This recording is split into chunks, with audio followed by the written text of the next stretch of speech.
இன்றைக்கி நம்முடைய அருகில் பார்த்தீங்கன்னாக்கா கனகராஜ் ஐயா இருக்கார். இவருக்கு அறிமுகம் தேவையில்லை, ஏன்னா அந்த அளவுக்கு பார்த்தீங்கன்னா மூலிகைகள் பேசுவார். ஐயா வணக்கம். வணக்கம் ஐயா. இன்றைக்கி பார்த்தீங்கன்னாக்கா காட்டு சுண்டைக்காய் வச்சுருக்கிறீங்க. இது வீட்டு சுண்டைக்காயும் இது மாதிரி தான் இருக்கும். காட்டு சுண்டைக்காய் கொஞ்சம் இது மாதிரி டிஃப்ரெண்ட்டாக இருக்கும். இந்த காட்டு சுண்டைக்காயில் இல்லை நல்லா வீட்டு சுண்டைக்காயில் என்ன மாதிரியான மருத்துவ பயன்கள் இருக்குது, இது மக்களுக்கு எப்படி நீங்கள் கொண்டு போய் சேர்க்க போகிறீங்க? நிச்சயமா. முதல்ல வந்து பார்த்தீங்க அப்படின்னா இது ஒரு சுண்டைக்காய் விஷயம்.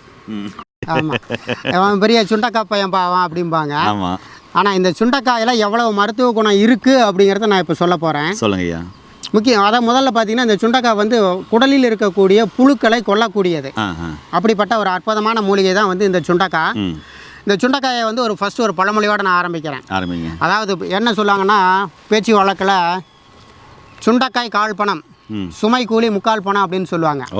அதாவது வந்து கால் பணத்துக்கு சுண்டைக்காயை வாங்கி முக்கால் பணம் ஒரு நபருக்கு கூலியை கொடுத்து தலை சுமையாக வீட்டுக்கு கொண்டு வந்து சேர்த்ததா ஒரு பழமொழி. எக்ஸாம்பிள் சொல்லணும்னா 25 ரூபாய்க்கு இதை வாங்கி 75 ரூபாய் கூலி கொடுத்து ஒரு 100 ரூபாய் கொடுத்து இதை வந்து வீட்டுக்கு என்ன வராங்கன்னா அப்போ அதில் எவ்வளோ மருத்துவ குணம்னு சொல்ல போகிறீங்க? ஆமாம். அதாவது மக்கள் இவ்வளோ நாளாக என்ன நினச்சிட்டு இருப்பாங்க அப்படின்னு பார்த்தீங்க அப்படின்னா, இவன் ஒரு முட்டாப்பாயாப்பா, இது 25 ரூபாய்க்கு கூலி, அதாவது வாங்கி 75 ரூபா கூலி கொடுத்து கொண்டு வந்திருக்கான் அப்படின்னு அவனை நினைப்பாங்க.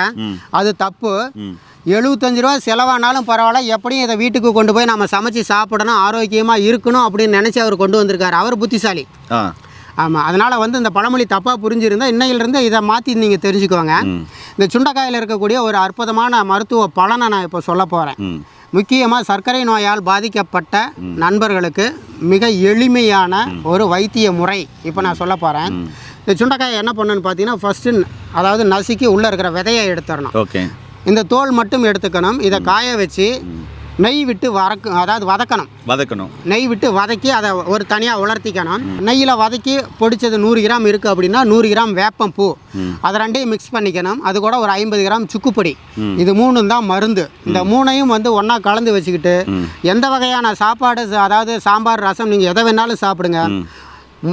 மதியம் சாப்பிடக்கூடிய முதல் 4 கவளம் சோறு, அதாவது 4 கைப்பிடி சோறு பார்த்தீங்கன்னா இந்த சுண்டைக்காய் பொடியில் சாப்பிடணும். தினசரி இப்படி சாப்பிட்டுட்டு வரும்போது மிகப்பெரிய மாற்றம் நடக்கும் சர்க்கரை நோயாளிகளுக்கு. அதாவது எப்படின்னு பார்த்தீங்க அப்படின்னா, சர்க்கரையில் அதாவது ரத்தத்தில் இருக்கக்கூடிய சர்க்கரையின் அளவு வெகு எளிதாக கட்டுப்படும். சர்க்கரை நார்மலுக்கு வரும். சூப்பர் அருமையான புதிய தகவல். அற்புதமான ஒரு மூலிகை தான் இந்த சுண்டைக்காய். அதனால் இந்த சுண்டைக்காயை யாரும் மிஸ் பண்ணாதீங்க, யாரையும் சுண்டைக்கான்னு பேசாதீங்க. அந்த சுண்டைக்காய்க்குள்ளே நிறைய விஷயங்கள் இருக்குது. எல்லோரும் பயன்படுத்தக்கூடிய வகையில் எளிமையான மருத்துவ முறை தான் இது.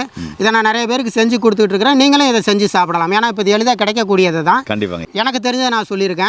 நீங்களும் இதை பற்றி கொஞ்சம் சொன்னால் நல்லாயிருக்கும். கண்டிப்பாக. நேரில் பார்த்தீங்கன்னா இது காட்டு சுண்டைக்காய், வீட்டு சுண்டைக்காயும் சேம் இதே போல தான் இருக்கும். காட்டு சுண்டைக்காயில் கொஞ்சம் கசப்பு தன்மை அதிகமாக இருக்கும், வீரியம் கொஞ்சம் அதிகமாக இருக்கும். வீட்டு சுண்டைக்காயில் கொஞ்சம் கம்மியாக இருந்தாலும் அதே லெவல் தான் இருக்கும். மேக்ஸிமம் அதையும் பயன்படுத்தலாம். இப்போ இந்த சுண்டைக்காய் என்ன செய்யும் அப்படின்னு சொன்னால், நிறைய தகவல் இந்த சுண்டைக்காயை பற்றி பேசியிருப்பீங்க. அந்த காலத்துலலாம் பார்த்தீங்கன்னாக்கா காலையிலே பழைய கஞ்சி சோறில் மோர் போட்டு கரைச்சி சின்ன வெங்காயம் உரித்து வச்சுக்குவாங்க. அதே மாதிரி பார்த்தீங்கன்னா ஒரு சிலர் பச்சை மிளகாயும் வச்சுப்பாங்க. ஒரு சிலர் பார்த்தீங்கன்னா இந்த சுண்டைக்காயை என்ன பண்ணால் வத்தல் செஞ்சு வச்சுப்பாங்க. அதெல்லாம் சாப்பிடும்போது என்னாச்சு அப்படின்னு சொன்னால், அவங்களுக்கு இரைப்பை சார்ந்த பிரச்சனைகள் வரல. ஒன்று. ரெண்டாவது பார்த்தீங்கன்னா அது ஒரு சிலர் தான் மிளகா பயன்படுத்தலாம், ஆனால் மிளகா பயன்படுத்தக்கூடாது. சின்ன வெங்காயம் பயன்படுத்தலாம். இது மாதிரி சுண்டைக்காய் வத்தல், இது மாதிரி இயற்கையான, அப்புறமா கொத்தவரங்க வத்தல், இது மாதிரி பயன்படுத்திக்கலாம். மேக்ஸிமம் பழைய சோறு, அதுக்கப்புறம் பார்த்தீங்கன்னாக்கா தயிர், இல்லைன்னா மோர், உப்பு, சின்ன வெங்காயம், இதுதான் பயன்படுத்தினாங்க. சரி, இப்படி நீங்கள் பயன்படுத்தும் போது, இல்லை வத்தல் குழம்புல வாரத்துக்கு 2 முறை செஞ்சு சாப்பிட்டு வரும்போது, இல்லைனா சுண்டைக்காய் சூப் குடிக்கும்போது என்ன ஆகுனா, நாக்கிலிருந்து ஆசனவாய் வெறிக்கிற புண்கள் ஆறும். ஒரு சிலர் பார்த்திங்கன்னா நிறைய தம் அடிச்சு வாயெல்லாம் புண்ணாயிட்டு இருக்கும், தொண்டையெல்லாம் புண்ணாயிட்டு இருக்கும். ஒரு சிலர் நிறைய காரமான உணவுகளை சாப்பிட்டெல்லாம் புண்ணாயிட்டு இருக்கும். அவங்களுக்கு பார்த்திங்கன்னா இந்த தொடர்ந்து கொடுத்துட்டு வரும்போது வாயில் இருக்க புண், தொண்டையில் இருக்க புண் ஆறும். ஒரு சிலர் லைஃப் ஸ்டைல் மாறி போச்சு, அருமா பார்த்திங்கன்னா வாழ்வியல் மாறி போச்சு, எல்லாம் மாறி போனதுனால அல்சர் அதிகமாகிட்டு பேசக்கூட முடியாது. வாயெல்லாம் ஸ்மெல் அடிக்கும், உடம்பெல்லாம் எரியும், தகன்னு உடம்புல கொஞ்சம் பச்சை தண்ணி குடித்தாலையும் பார்த்திங்கன்னா வயிறெல்லாம் எரியுதுன்னு சொல்லுவாங்க. அவங்களுக்கு பார்த்திங்கனாக்கா சுண்டைக்காய் சூப்பு கொடுத்துட்டு வரும்போது பார்த்திங்கனாக்கா இந்த இரைப்பை சார்ந்த பிரச்சனைகள், இரைப்பை சார்ந்த புண்கள் வந்து முற்றிலுமாகவே குணமாகும். ரொம்ப அற்புதமான ஒரு மூலிகை. அதுக்கப்புறம் பார்த்திங்கன்னா சிறுகுடல் பெருங்குடல் இன்ஃபெக்ஷன், அதுக்கப்புறம் அந்த புண்கள் ஆறும். அதுக்கப்புறம் மலக்குடலில் இருக்கிற புண்கள், மலவாயில் இருக்கிற புண்கள், ஆசனவாயில் இருக்கிற புண்கள், இது போல் உள்ள நாக்கிலிருந்து ஆசனவாயில் இருக்கிற புண்களை ஆற்றக்கூடிய ஒரு அற்புதமான மூலிகை தான் இந்த சுண்டைக்காய். இதை தொடர்ந்து நீங்கள் வந்து உணவில் பயன்படுத்திட்டு வரும்போது உடல் ரொம்ப ஆரோக்கியமாக இருக்கும், உடல் ரொம்ப ஸ்ட்ரென்த்தாக இருக்கும். அதனால தான் அந்த காலத்தில் பார்த்தீங்கன்னா அல்சர் கம்ப்ளைண்டர் யாருமே இல்லை. இந்த காலத்தில் 100 பேருக்கு 50 பேருக்கு அல்சர் மேக்ஸிமம் வரதுக்கான வாய்ப்புகள் அதிகமாக இருக்குது. காரணம் என்ன அப்படின்னு சொன்னால், நான் சொன்ன மாதிரி முன்ன மாதிரி லைஃப் ஸ்டைல் மாறி போச்சு, உணவு நிலை மாறி போச்சு. இதிலேருந்து நீங்கள் வெளியே வரணும் அப்படின்னா சுண்டைக்காய் சூப் இல்லைனா சுண்டைக்காய் வத்தல், சுண்டைக்காய் குழம்பு இது மாதிரிலாம் தொடர்ந்து வாரத்துக்கு 2 முறையாவது நீங்கள் எடுத்துகிட்டு வர்றது ரொம்ப ரொம்ப ஆரோக்கியமானது. ஐயாவுடைய வீடியோவை மிஸ் பண்ணாதீங்க, தொடர்ந்து வாட்ச் பண்ணுங்கள். மீண்டும் இன்னொரு அருமையான பதிவில் உங்களை சந்திக்கும் வரை உங்களுக்கு இந்த விடைபெறுவது உங்களுக்கு குடும்பத்தில் ஒருவனாக உங்கள் அன்பு சோனாரிதாஸ். நன்றி, வணக்கம். வணக்கம் ஐயா. வணக்கம் ஐயா.